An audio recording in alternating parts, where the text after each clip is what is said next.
주님의 평화가 여러분 심령에 함께하기를 축복합니다. 이소우화에 나오는 이야기입니다. 여우가 하루는 두루미를 식사를 초대했습니다. 접시에 국물을 담아 놓았습니다. 두루미는 긴 부리로 접시에 담아 놓은 국물을 먹을 수가 없었습니다. 그래서 여우는 달콤하다 생각하고 초청은 했지만 혼자서 홀딱 국물을 다 먹어버렸습니다. 그래서 다음날 두루미가 여우를 자기 집에 초대했습니다. 여우는 항아리에 입을 넣을 수 없었습니다. 항아리의 음식을 두루미가 내놓았기 때문입니다. 그러자 두루미가 긴 목을 집어넣어 혼자서 음식을 홀딱 다 먹어버리고 말았습니다. 사랑하는 교회 여러분, 갈라디아서 6장에 스스로 속이지 마십시오 그랬습니다. 하나님을 업신여김을 받지 아니하시나니 사람이 무엇으로 심든지 그대로 거두는 법입니다. 마태복음 7장 12절에 우리 주님께서는 무엇이든지 남에게 대접을 받고자 하는 대로 너희도 남을 대접하라. 이것이 율법이요 선지자이니라. 율법의 요약이고 선지자들이 외친 내용이 전체 외친 선지자들의 메시지가 대접을 받고자 하는 대로 너도 대접을 해라. 존중받고 싶으면 존중을 하라는 겁니다. 이게 오늘 본문에 구원받은 하나님의 백성들에게 하나님께서 새 생활, 하나님이 기뻐하시는 구원받은 사람들이 추구하는 삶의 새 생활 방식이 뭐냐? 14절에 너희를 박해하는 자를 축복하라. 너를 저주하는 자를 저주하지 말고 축복하라. 이렇게 말씀하고 있습니다. 그럼 왜 하나님께서는 우리에게 너를 박해하는 자를 축복하라고 말씀하실까요?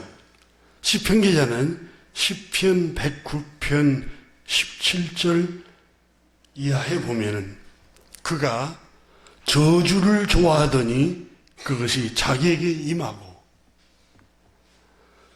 축복하기를 기뻐하지 아니하더니 복이 그를 멀리 떠났으며. 왜 우리는 우리를 핍박하는 사람을 축복해야 합니까? 시편 기자는 복이 멀리 떠나지 않고 복이 우리 집 문 안으로 들어오기 위해서 그렇다고 말씀하고 있습니다.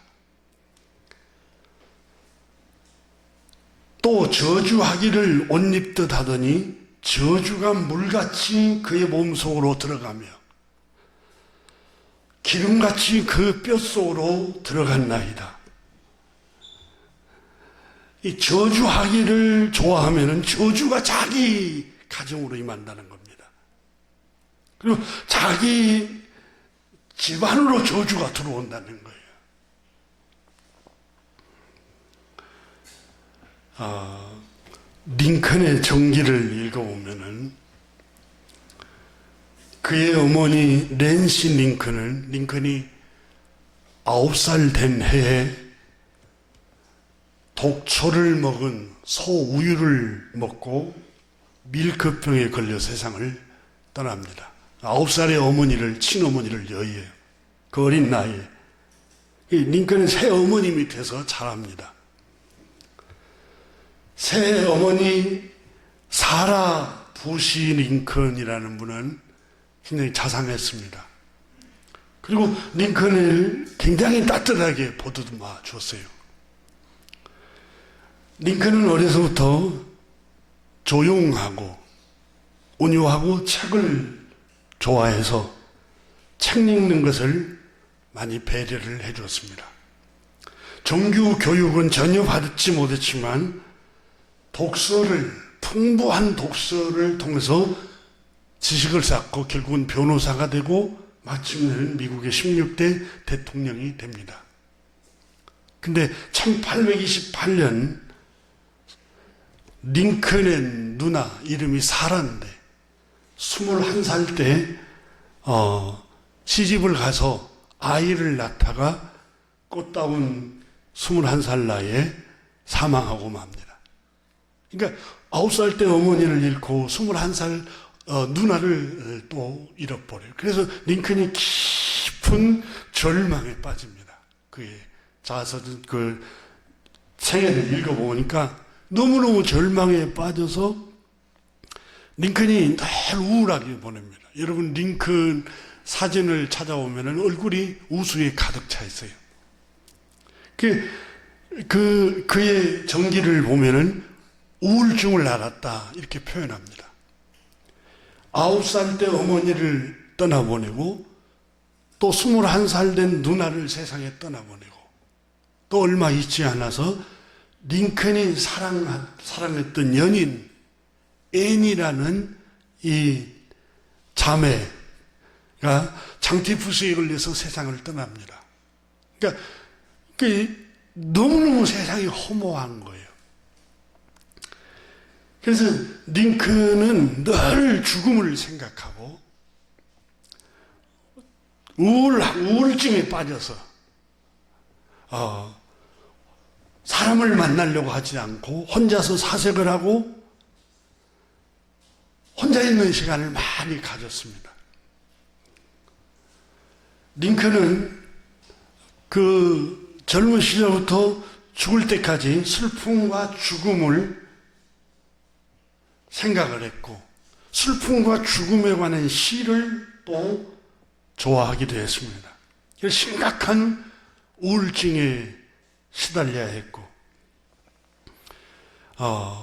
말할 수 없는 고통이 그의 심령 속에 오래오래 지속이 되었습니다. 하나님께서 이 링컨을 어떻게 회복을 시키고 마음을 어떻게 치유를 해 주셨을까? 링컨의 전기를 읽어보면은 링컨을 치유한 것은 창조주 하나님의 말씀이 링컨을 치료했다고 고백을 하고 있습니다. 선거에서도 수없이 떨어집니다.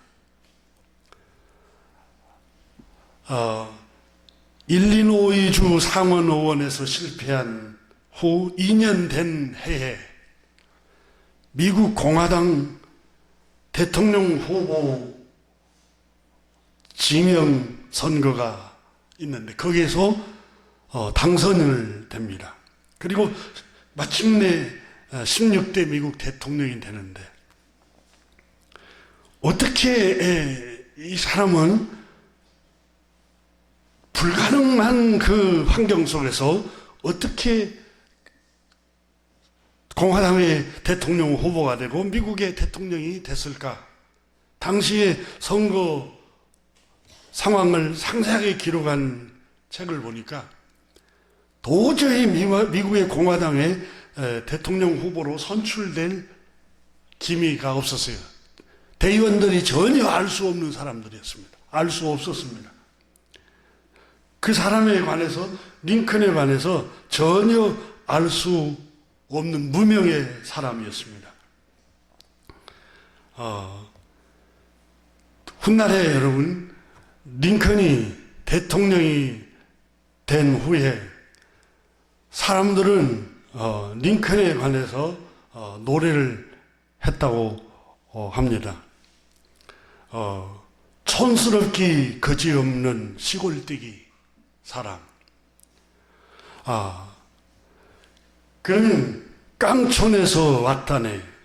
깡촌에서 왔다네.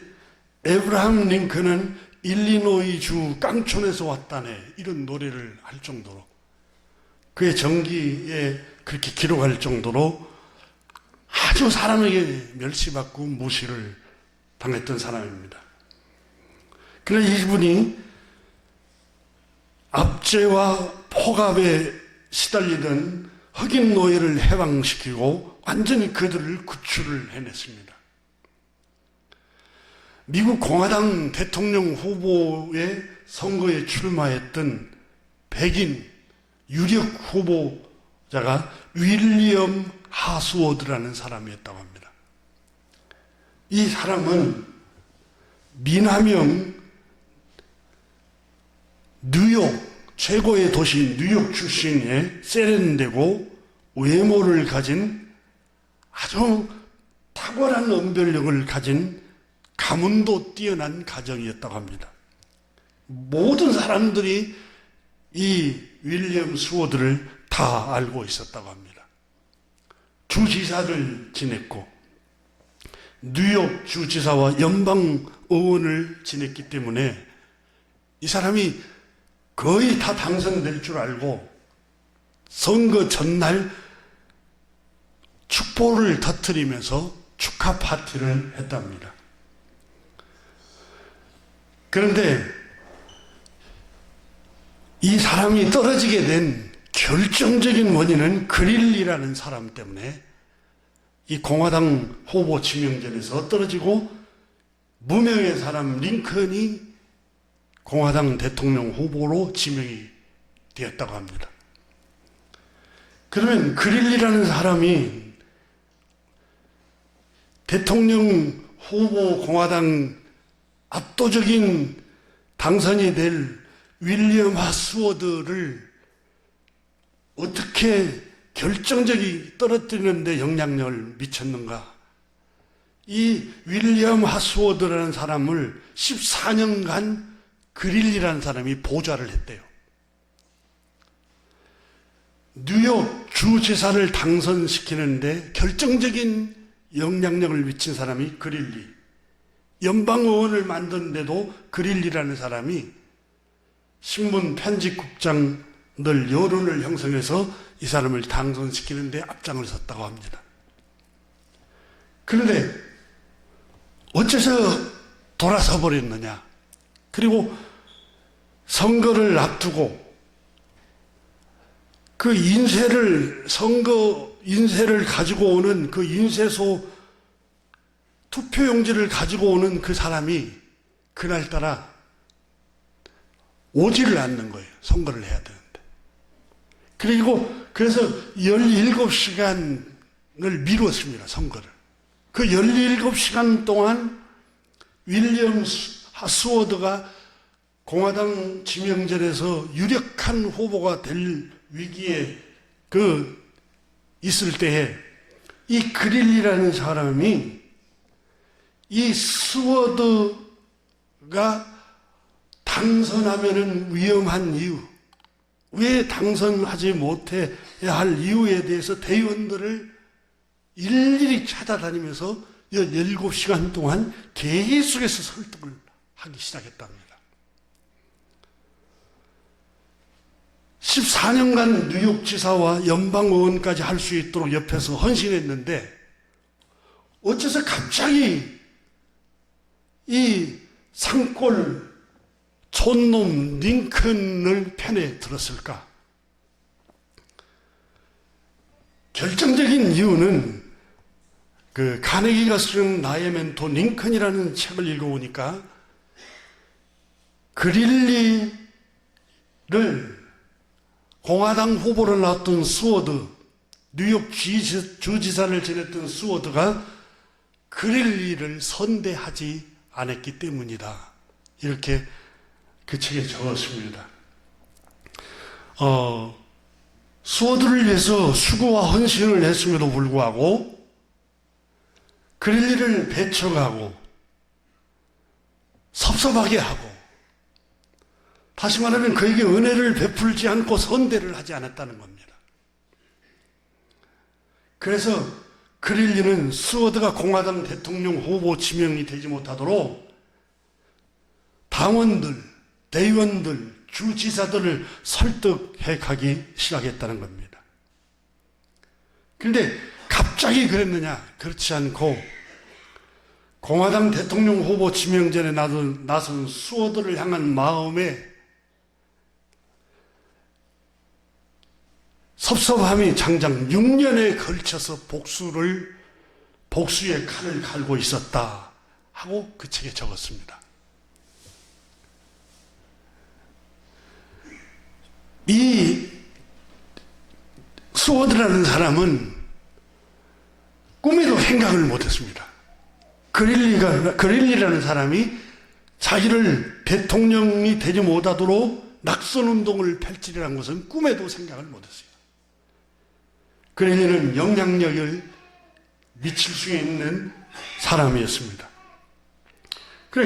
그러나 그를 선대하지 않고 그가 연방의원이 되고 뉴욕지사가 되어서 높은 자리에 있음에도 불구하고 그릴리에 대해서 전혀 선대하지 않고 선의를 베풀지 않으니까 마침내 결정적인 대통령 공화당 후보 지명전에 거의 다 다다라서 거기에서 떨어뜨리는 역할을 한 게 바로 그릴리라는 사람이었습니다. 저는 이 책을 읽으면서 사람은 누구에게나 다 선대를 해야 자기에게로 축복이 오는구나.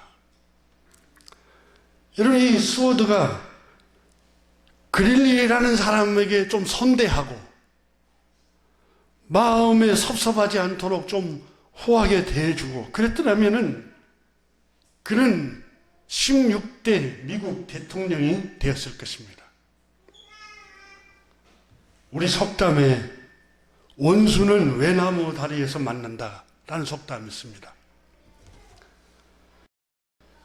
외나무 다리는 절제절명의 순간입니다.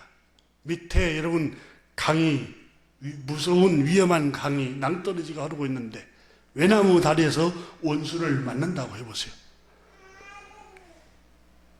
자칫 잘못하면 떨어져서 크게 다쳐 중상을 입거나 죽고 맙니다. 오늘 본문 14절에 사랑하는 교우 여러분, 우리는 이 세상을 살아가면서 너무 세상이 넓기도 하지만 좁습니다.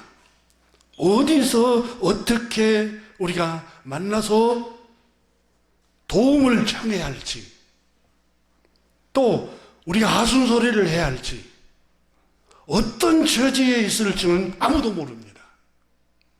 그래서 바울 선생은 그런 의미에서 말씀드린 게 아니라 하나님께서 오늘 본문 14절에 바울 선생의 입을 통해서 구원받은 하나님의 백성들, 하나님이 그저 주시는 은혜로 구원을 받은 백성들은 14절에 이렇게 말합니다. 너희는 여기서 너희는 그리스도인을 말합니다.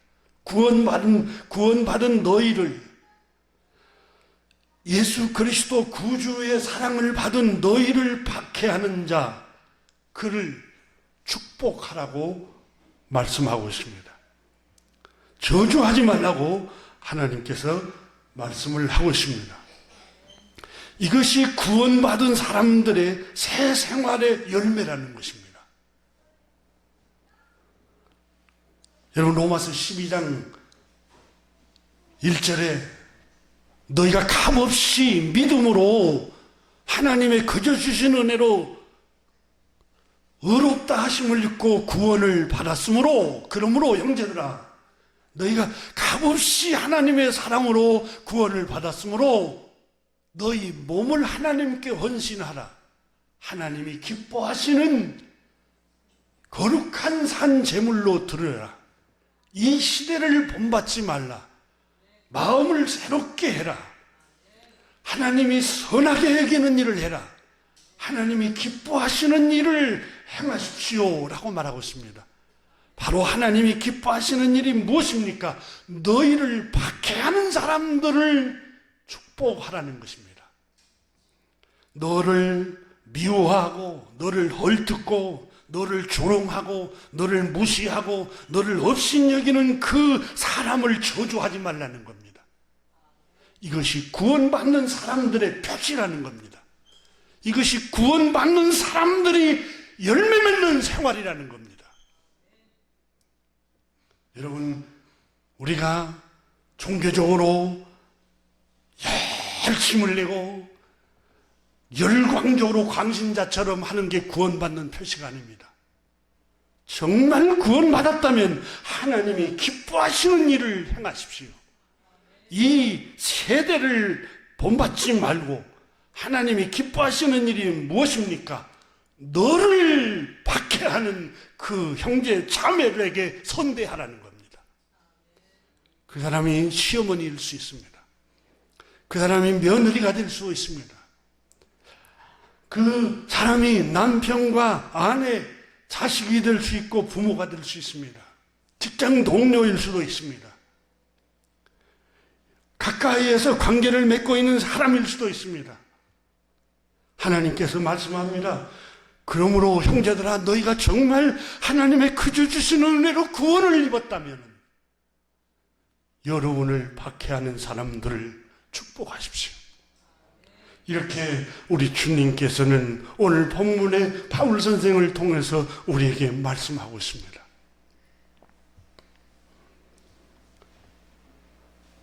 여러분, 오늘 본문 말씀은 이성적인 말씀이 아닙니다. 합리적인 말씀이 아닙니다. 논리적이지가 않습니다. 어떻게 나를 못 살게 굴고, 나를 괴롭히고, 나를 비방하고, 나를 비난하고, 나를 업신여기고, 나를 늘 헐뜯고 모함하는 그 사람을 어떻게 축복할 수 있겠습니까? 이건 상식적으로 맞는 말이 아닙니다. 그래서 사도행전에 술에 취한 사람들이 하는 일이라고 말하고 있습니다. 성령에 술 취한 사람들, 성령님의 사람들, 하나님의 영에 취해 있는 사람들이 그런 생활을 추구한다는 겁니다. 여러분, 성령의 은사는 방언으로, 통변으로, 병 고치는 은사로, 영분별 은사로, 재능으로 잠깐 나타날 수 있습니다. 뜨거움으로 나타날 수 있습니다. 그런데 여러분 보세요. 우리가 겨울에 하얀 추운 북풍 한설이 불고 구름이 끼고 먹구름이 몰려와서 흰 눈을 내리면은 그 흰 눈이 온 땅을 덮을 수 있습니다. 나무를 다 덮을 수 있습니다. 그럼 나무가 하얗게 가지에 앉아 있으면 아, 나무가 하얗구나. 그렇습니까? 햇볕이 쨍쨍 찌고 또 태양이 열이 올라가면 녹아버립니다. 그럼 본래 하얀 모습이 본 모습이 아닙니다. 나무는 본래 모습으로 돌아갑니다. 여러분, 우리가 기도를 뜨겁게 하고 찬양을 해서 성령님이 임재하면은 하얀 눈이 내린 것처럼 성령님의 은사가 나타나는 수 있습니다. 방언으로, 동변으로. 근데 그 자체가 성령이 충만하다고는 볼 수가 없습니다. 성령의 충만함은 성령이 충만하면 어떤 거예요? 성령의 열매를 맺어야 됩니다. 여러분, 성령에 취한 사람들, 성령이 충만하다는 걸 성령이 취했다, 새 술에 취했다, 사도행전이 그렇게 말합니다. 성령이 충만한 상태를 다른 말로 표현해서 새 술에 취했다. 성령이라는 새 술에 취한 상태다. 그러니까 이성적인 생각으로 어떻게 나를 미워하고 나를 박해하고 나를 업신여기고 나에게 혐오 못 살게 구는 사람을 어떻게 축복할 수 있겠습니까? 그것은 여러분 제정신이 아닌 사람만이 할 수 있는 겁니다. 그게 바로 성령님이 취해 있는 사람만이 그걸 할 수 있는 겁니다. 성령님이 그 사람을 사로잡고 있을 때 자기를 박해하는 사람을 축복할 수 있는 겁니다. 그래서 오늘 본문 말씀에 14절에 너희를, 여기서 너희라는 단어가 하나님의 그저 주시는 은혜로 값없이 의롭다함을 입은 너희, 하나님의 긍휼하심을 충만하게 받은 너희, 하나님의 진노 아래 있었던 너희를 값없이 믿음으로 의롭다 하시고 하나님의 자녀됨의 권세를 주었던 하나님의 사랑을 받은 너희를 박해하고 미워하고 조롱하고 모함하고 비방하고 비웃고 조소하고 못살게 구는 사람을 축복하라고 말씀하고 있습니다. 이것은 성령님의 사람들에게 하는 말입니다. 그리스도인들에게 하는 말씀들입니다. 그리스도인만이 그렇게 할 수 있는 겁니다.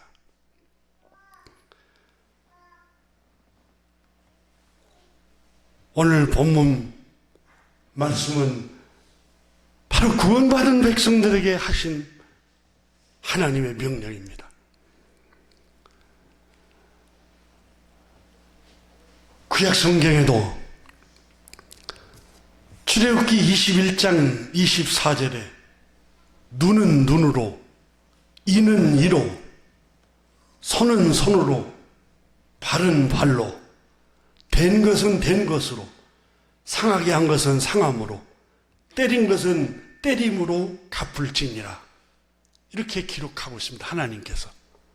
그래서 구약을 믿는 유대교에서는 이 말씀 그대로 행합니다. 여러분, 팔레스타인 지역 그인들이 이스라엘 사람들을 몇몇 죽이니까 눈은 눈으로 이는 이로 그대로 폭격을 해버리잖아요. 그게 또 이란에서 유대인들 배를 납치해가고 공격하니까 눈은 눈으로 이는 이로 구약 성경 그대로 가서 또 미사일을 쏴서 폭격을 해버리잖아요. 이게 유대교입니다. 이게 구약을 믿는 사람들의 모습입니다. 근데 왜 성경에 그렇게 기록되어 있잖아요. 이게 상식입니다. 이게 합리적인 사고입니다. 이걸 가르쳐 상호주의라고 합니다. 너도 그랬으니까 나도 그러고, 나도 피해를 입었으니까 너도 피해를 입어야 되고, 이게 공평입니다. 이게 상호주의입니다. 그런데 출애굽기 21장 24절에 나오는 이 말씀을 문맥을 살펴보면은 그런 의미로 준 게 아닙니다. 너의 눈이 귀하면 상대방의 눈도 똑같이 귀하고, 너의 이빨이 귀하면 네가 폭력을 행했던 상대방의 이를 부러뜨렸던 그 사람의 이도 똑같이 귀하니까 상하게 하지 말라는 거예요. 너의 손이 귀하면 너의 이웃의 타인의 손도 똑같이 귀하니까 너의 손을 존중하듯이 그 사람의 손을 존중하라는 의미로 이 말씀을 주셨지, 가서 너의 손이 상하면 그 사람도 손을 상하게 하고 공격해버리라, 그런 의도로 주신 말씀이 아닙니다. 그런데 유대교에서는 그렇게 이해를 해버린 겁니다. 성경을 이해를 잘못하면, 문자로 이해하면 얼마나 위험한가 모릅니다.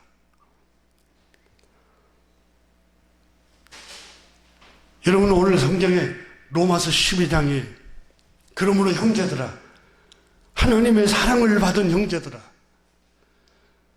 하나님의 끝없는 그 영원하신 사랑, 그 아들을 아낌없이 세상에 보내셔서 우리 죄값으로 죄를 속죄하시고 우리를 구원하신 그 사랑을 값없이 너희가 받았으므로 형제들아, 너희는 이 세대를 본받지 말라. 이 세대는 어떻게 합니까? 이는 이로, 눈은 눈으로, 손은 손으로. 여러분, 이게 이 세대입니다. 이 시대의 모습입니다. 저 형제가 나에게 아무것도 해준 게 없는데 내가 그 사람에게 왜 해줘? 이게 이 시대의 모습입니다. 그러나 구원받은 형제들아, 너희는 이 세대를 본받아서는 안 돼. 너희는 사랑받은 사람이야. 하나님의 사랑을 본받아야 돼. 이렇게 말씀을 하고 있습니다. 마음을 새롭게 해야 돼. 이는 이로, 눈은 눈으로, 상한 것은 상한 것으로, 때린 것은 때린 것으로, 폭력은 폭력으로 이 세대를 본받지 말고 너희가 정말 하나님이 그저 주시는 은혜로 구원받았다면 마음을 새롭게 해야지 이 시대를 본받은 마음으로 살아가서는 안 된다는 겁니다. 이것이 오늘 성경에 우리에게 주시는 하나님의 말씀입니다.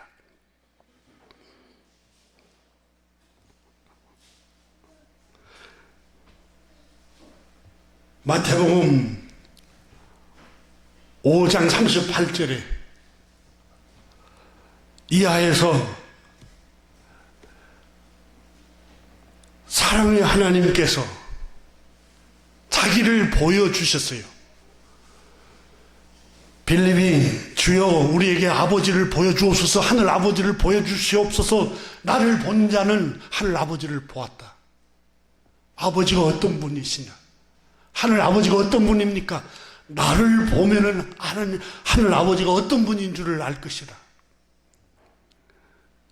말씀이 육신이 되어 오셨습니다.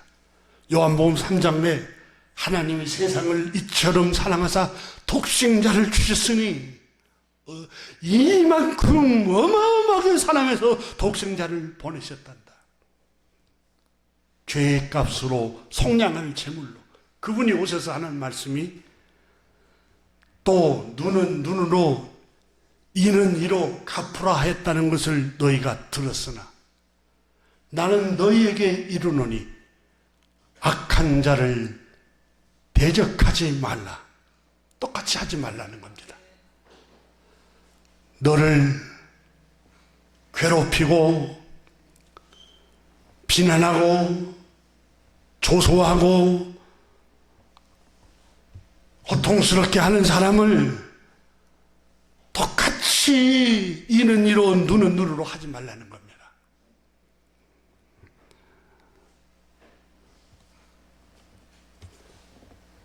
나는 너희에게 이르노니 39절에 악한 자를 대적하지 말라. 누구든지 내 오른뺨 뺨을 치거든 왼뺨도 돌려대며.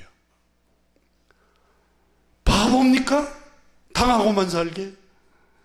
멍청한 겁니까? 그렇게 당하고만 살게? 당하면 더 무시하지 않습니까? 교회 여러분, 이게 그리스도를 따르는 구원받은 사람들의 삶의 표시입니다. 멍청하고 힘이 없어서 그런 게 아니라 그리스도를 따라가기 위해서 그렇게 행하는 겁니다. 40절에 또 너희를 고발하여 속옷을 가지고 하는 자에게 그릇까지 가지게 하며 누구든지 너로 억지로 오리를 가게 하거든 그 사람과 심리를 동행하고 내게 구하는 자에게 주며 내게 꾸고자 하는 자에게 거절하지 말라. 또 내 이웃을 사랑하고 내 원수를 미워하였다는 것을 너희가 들었으나 나는 너희에게 이르노니 너희 원수를 사랑하며 너희를 박해하는 자를 위하여 기도하라. 나는 너희에게 이르노니 너희 원수를 사랑하며 너희를 박해하는 사람들을 위해서 축복하라는 겁니다. 이같이 한즉 마태복음 6장 45절에 이렇게 생활을 하면은 하늘에 계신 너희 아버지의 아들이 되리니. 아버지의 아들, 하나님 아버지의 자녀됨의 증거가 뭡니까? 우리 주님 말씀하시기를 마태복음 6장 45절에 이렇게 하면 하늘에 계신 너희 아버지의 아들이 되리니. 주여 주여 하는 자마다 하늘에 들어가는 것이 아니요, 예수님을 나의 구주 입으로 시인하고 주여 주여 부르짖고 아멘 아멘 한다고 해서 하나님의 아들이 되는 게 아니라, 영접하면은 첫 번째 하나님의 아들이 되는 입문의 과정이요, 정말 그 사람이 하나님의 아들 되었다는 증거가 뭐냐, 열매가 어떻게 나타나냐, 바로 내 이웃을 사랑하고 너희 원수를 사랑하며 너를 박해하는 자를 위해서 축복하는 생활을 하는 것이라고 말씀하고 있습니다. 사랑하는 교회 여러분, 우리는 정말 구원받았습니까? 하나님의 사랑으로 자녀로 선택받은 주의 자녀라고 확증하고 있습니까? 내가 얼마나 헌신했는데요, 종교적으로 얼마나 열정을 품었는데요. 로마서 10장에는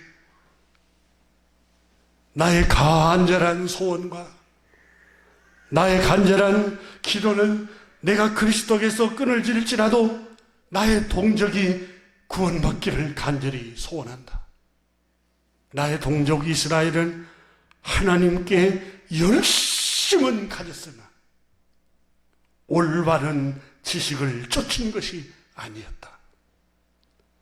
교회 여러분, 하나님께 열정적으로 섬길 수는 있었습니다. 종교적으로 열정적으로 우리가 하나님께 열심을 낼 수 있습니다. 그러나 그것이 하나님이 보실 때 기뻐하시는 일이었을까요? 율법과 선지자서의 요약이 무엇입니까? 대접을 받고자 하거든 대접하라. 큰 틀에서 서로 사랑하라는 겁니다. 선지자서의 핵심 내용, 율법의 핵심 내용이 뭐예요? 사랑입니다. 사랑. 그 사랑 안에 서로 존중하고 대접하라는 게 다 들어있습니다. 나는 너에게 이르노니 너희 원수를 사랑하며 너희를 못 살게 하는 자를 위하여 기도하라. 교회 여러분, 기도해 줍시다. 여러분을 박해하는 사람, 힘들게 하는 형제 자매, 고통스럽게 하는 형제 자매, 모함하고 늘 비방하고 헐뜯는 그 형제 자매를 위해서 축복기도 합시다. 이걸 이렇게 하면, 이렇게 한즉 하늘에 계신 너희 아버지의 아들 된 딸의 증거라는 것입니다. 어떻게 우리가 하나님의 아들이요 하나님의 딸됨의 증거가 어떻게 나타날 수 있을까요? 바로 원수를 사랑하는 마음입니다. 너를 핍박하는 사람, 너를 박해하는 사람들을 위해서 축복기도 하는 것입니다. 이렇게 할 때 정말 구원받은 사람이구나, 정말 하나님의 자녀이구나, 진실로 하나님의 딸이었구나. 여러분, 요한복음의 13장에 예수님께서 너희가 서로 사랑하면 모든 사람이 이로써 내 제자인 줄 알리라, 이렇게 말씀하셨습니다. 마태복음 에서는 예수님께서는 평화를 만드는 사람들, 피스메이커, 복이 있나니 하나님의 아들이라 일컬음을 받을 것이요, 정말 평화를 만들고 다니는 사람이 하나님의 자녀들입니다. 이간시키고 헐뜯고 관계에 늘 하나가 되지 못하게 하는 거, 정말 한번 조용히 기도하면서 물어야 됩니다. 하나님, 정말 나는 정말 하나님의 자녀 맞습니까? 늘 형제 사이에 이간하는 말만 하고 헐뜯는 말만 하고 하나가 되지 못하게 하고 있는 내 모습, 내 자아를 보면서 물어야 됩니다. 우리 주님께서는 자비로우셔서 또 용서하십니다. 마음을 다시 새롭게 하십시다. 마음을 새롭게 하여 평화를 만든 사람이 되십시오. 주님께서는 너희가 너희를 사랑하는 자를 사랑하면 무슨 상이 있으리요? 세리도 이같이 아니하느냐? 또 너희가 너희 형제에게만 무난하면 남보다 더하는 것이 무엇이냐? 이방인들도 이같이 아니하느냐? 그러므로 하늘에 계신 너희 아버지 온전하심과 같이 너희도 온전하라. 여러분, 로마서 12장에서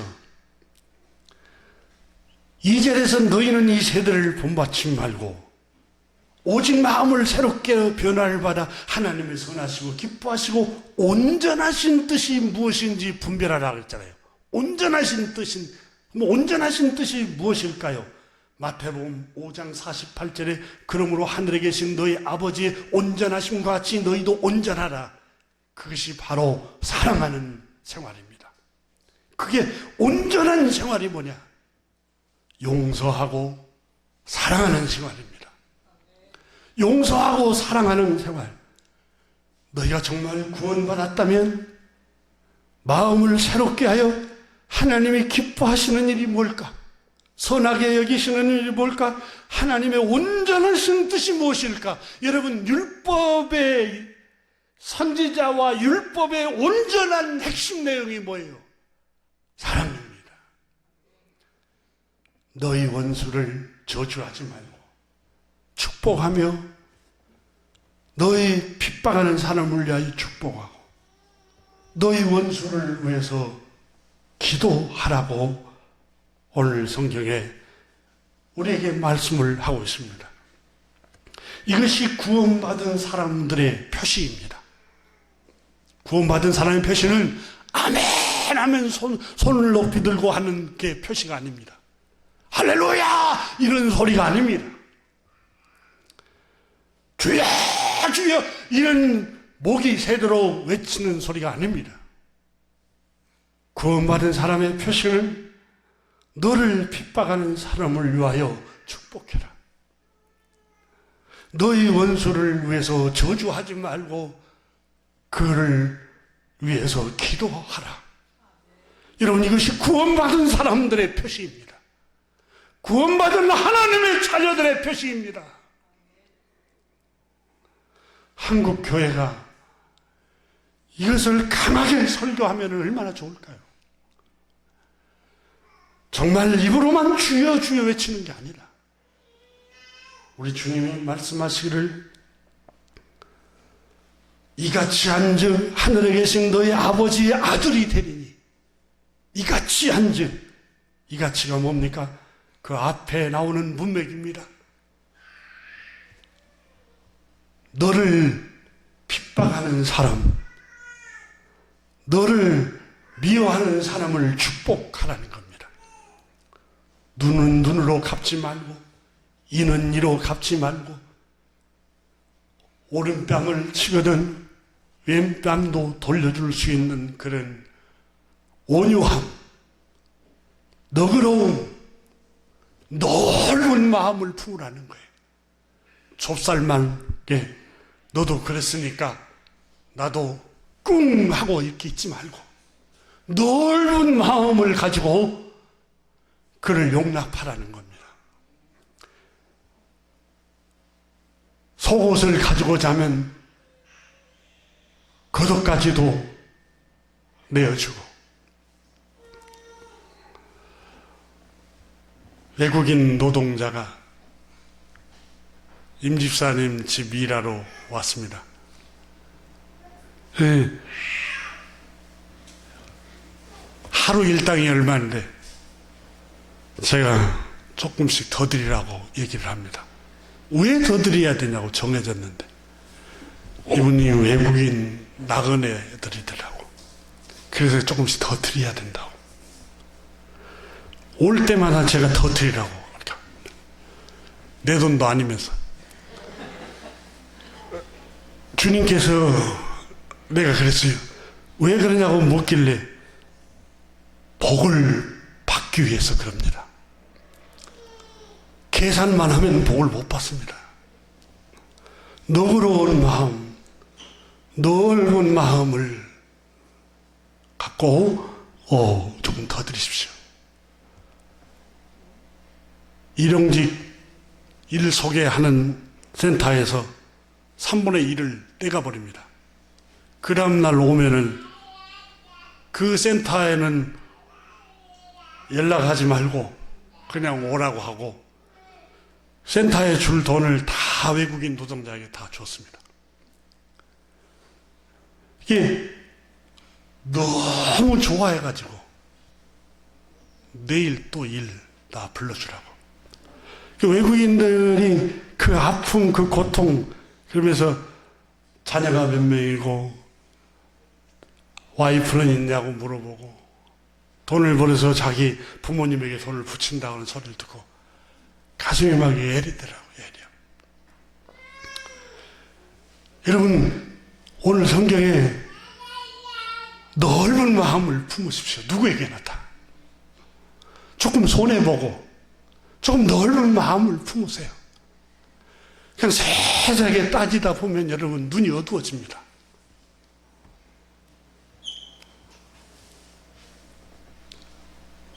우리가 세상을 살아가노라 하면 우리를 시기하는 사람들이 많습니다. 미워하는 사람도 있습니다. 헐뜯고 수군거린 사람도 있습니다. 다산 선생이 쓴 책을 보니까 이로울 때는, 자기에게 이로울 때는 다 칭찬하고 자기에게 손해가 올 때는 온갖 말로 다 헐뜯는답니다.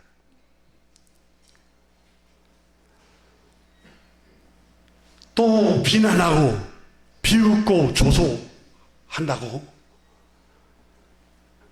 말하고 있습니다. 사랑하는 교우 여러분, 우리가 세상을 살면서 온갖 시기심과 미움과 부정적인 말을 들을 수 있습니다. 우리에 관해서 거짓말을 퍼뜨리고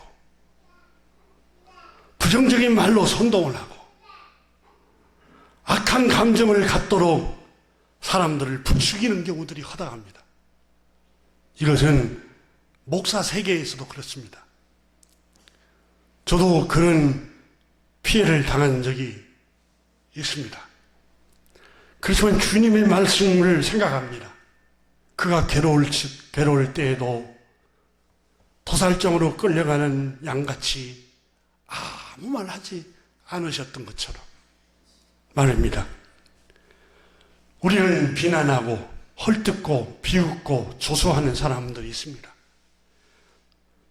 거짓을 퍼뜨려서 부정적인 선동으로 악한 감정을 갖도록 하는 사람들도 있습니다. 그 소리를 듣고 와서 또 우리 자신들에게 와서 막 퍼붓는 사람들도 있습니다. 여러분, 그것 때문에 너무 상처를 받지 마십시오. 왜 그렇습니까? 창세기 8장에 죄로 타락한 인간은 어려서부터 악하다 이렇게 말씀하고 있습니다. 어려서부터 악합니다. 죄가 지배하기 때문에 인간의 타락한 모습이 바로 그렇습니다. 인간은 죄로 타락해서 상처투성입니다. 나에게 이익이 되면 칭찬하고 나에게 손해가 되면 다 비난합니다. 비웃고 이게 삐뚤어진 인간의 자화상입니다. 죄에 빠진 인간의 모습입니다. 여러분, 우리가 장애인들을 보면 멸시하는 사람도 간혹 있지만은 긍휼의 마음이 드는 사람들도 허다합니다. 정상적인 모습이 아니었을 때 가슴이 찡하고 마음이 아플 때가 여러분 종종 있지 않습니까? 인간의 마음이 죄로 삐뚤어져 있습니다. 자화상이. 인간의 마음의 자화상이 죄로 이그러져 있습니다. 장애인처럼 외모의 장애인 모습과 같이 내면이 장애를 입어서 삐뚤어져 있는 모습으로 그냥 장애의 모습을 갖고 있습니다. 이 사람들 속에서 나오는 말이 축복보다는 저주가 나오고 칭찬보다는 헐뜯는 말이 나오고 용기를 주는 말보다는 절망하는 말을, 우울한 말을 자꾸 용기를 꺾어버리는 말을 합니다. 상처 주는 말을 합니다. 여러분, 그럴 때 너무 속상해하지 마십시오. 왜요? 이미 자화상이 죄로 삐뚤어져 있습니다. 그래서 우리 주님께서 너를 박해하는 자를 축복하라 14절에 하시는 말씀은, 너를 핍박하는 사람을 축복하라는 말씀은 불쌍히 여기라는 겁니다. 너를 자꾸 험담하고 비방하고 수근거리고 헐뜯는 사람 불쌍히 여기라는 거예요. 아, 자화상이 삐뚤어져 있구나. 내면이 병들어 있구나. 불쌍히 여기라는 거예요. 불쌍히 여기라는 거예요. 아니, 목사님, 그 사람은 대학까지 나오고 지위도 높고 학위도 많고 그거하고는 아무 상관이 없습니다. 인간의 내면이 삐뚤어져 있는 것, 인간의 심령이 삐뚤어져 있는 것은 세상 지위와 학문하고 아무 상관이 없습니다. 교회 직분하고도 아무 상관이 없습니다.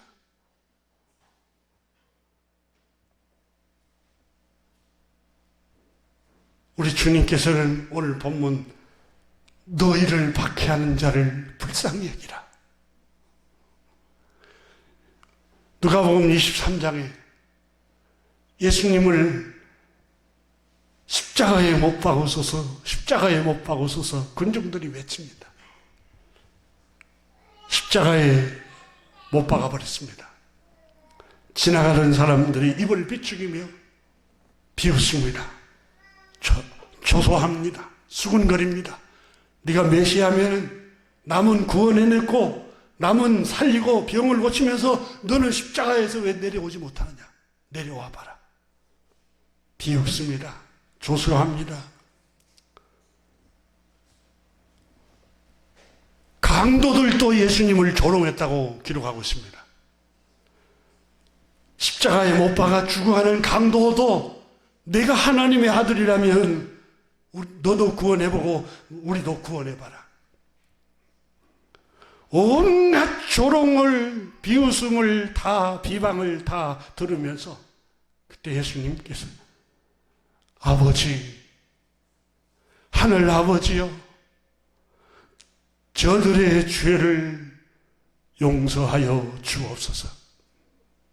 저들이 하는 일을 저희가 알지 못하나이다. 십자가에 못 박아 피 흘려 박해를 당하고 죽어가면서도 용서하는 기도를 드리셨습니다.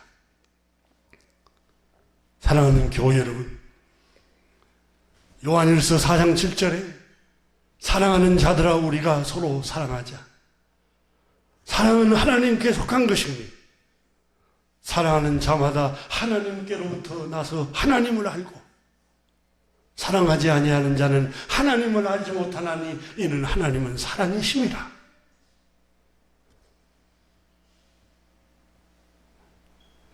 사랑하는 자들아 하나님이 이같이 우리를 사랑하셨은즉 우리도 서로 사랑하는 것이 마땅하도다.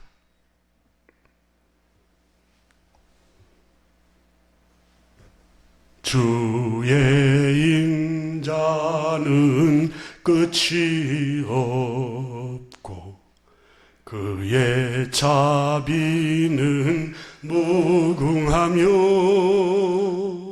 아침마다 새롭고 늘 새로우니 성실하신 주님. 여러분, 하나님의 사랑, 인자하심은 끝이 없습니다. 오늘 본문에 너를 박해하는 사람, 이 박해, 디오코라는 말, 괴롭히다, 고통을 주다, 뒤쫓아오다, 이 사람들을, 너를 고통을 주고 괴롭히는 사람을 축복하라, 복을 빌어주라 라고 말씀하고 있습니다. 이것이 하나님의 뜻이라고 말씀하고 있습니다. 기도하겠습니다. 하나님 아버지,